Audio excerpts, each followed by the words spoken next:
Watching the news on Galaxy Television, it's now time to track stories that made headlines last week.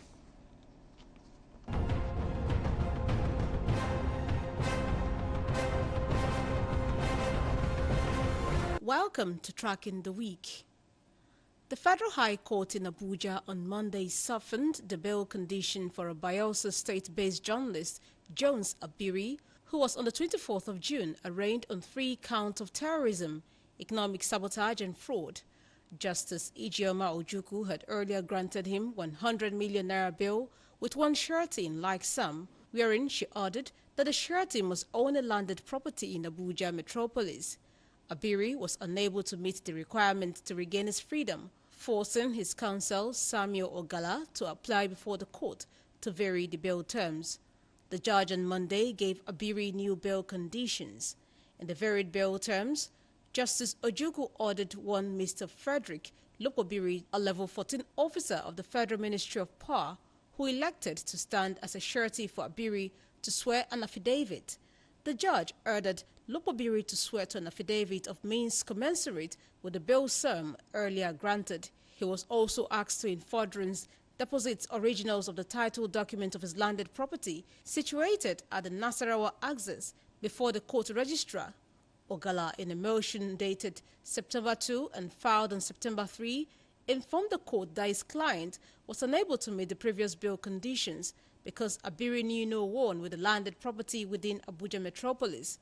The federal prosecutor, Bagudu Sani, opposed the bail application in a counter affidavit, urging the court to discountenance it. Counsel to Abiri argued that the prosecution failed to adduce cogent reasons the application for variation should not be granted.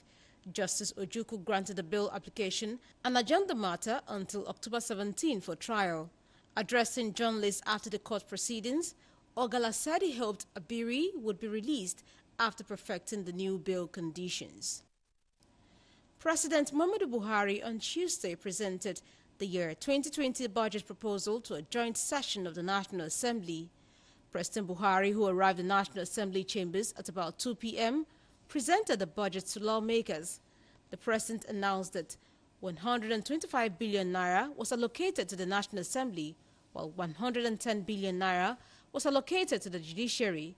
In terms of allocation to ministries, the president announced the following allocations to respective ministries: Works and Housing, 262 billion naira; Transportation, 123 billion naira; UBEC, 112 billion naira; Defense, 100 billion naira; Agriculture, 83 billion naira; Water Resources, 82 billion naira; Education, 48 billion naira; Health, 46 billion naira; North East Development Commission, 38 billion naira; SIPS, 30 billion naira; FCT, 28 billion naira; and Niger Delta, 24 billion naira. In a speech before the presentation, Senate President Ahmed Lawan charged all government ministries, departments and agencies to defend their proposals before lawmakers before the end of October. Lawan said the lawmakers would ensure the budget is passed before the end of this year.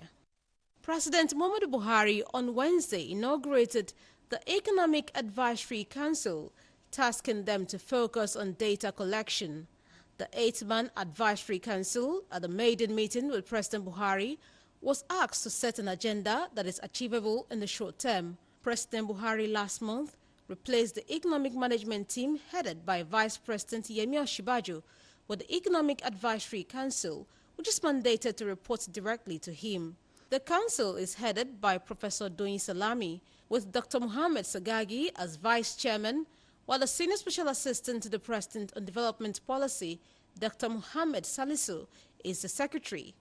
Appointed as members of the council is the former Governor of the Central Bank of Nigeria, Professor Chukwuma Soludo, and the Managing Director, Chief Executive Officer of Financial Derivatives Company Limited, Mr. Bismarck Riwani. The council is expected to advise the President on economic policy matters, including fiscal analysis, economic growth, and a range of internal and global economic issues, working with the relevant cabinet members and heads of monetary and fiscal agencies.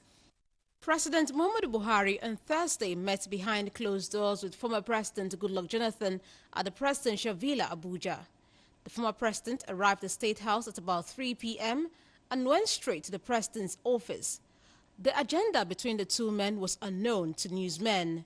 Former President Goodluck Jonathan, who is visiting the presidential villa for the 5th time since leaving power, was last seen in Asha Rock in 2016. And on Friday, the appeal court sitting in Abuja ordered the controversial politician Dino Melaye is to face a fresh election into the Senate from the Kogi West Senatorial District. The Court of Appeal sitting in Abuja on Friday upheld the split verdict of the National State Assembly Election Petitions Tribunal in the state that the People's Democratic Party candidate in the February 23, 2019 polls was not validly elected. It ordered a fresh election within 90 days. In voiding Melaye's election on Friday, the three-man panel of the Court of Appeal said that the poll's outcome was invalid due to the discrepancies in date indicated in the result sheet produced by the INEC.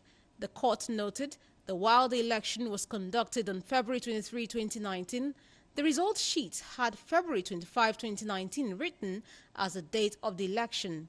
Melaye said he was not worried by the verdict, which he described as human judgment.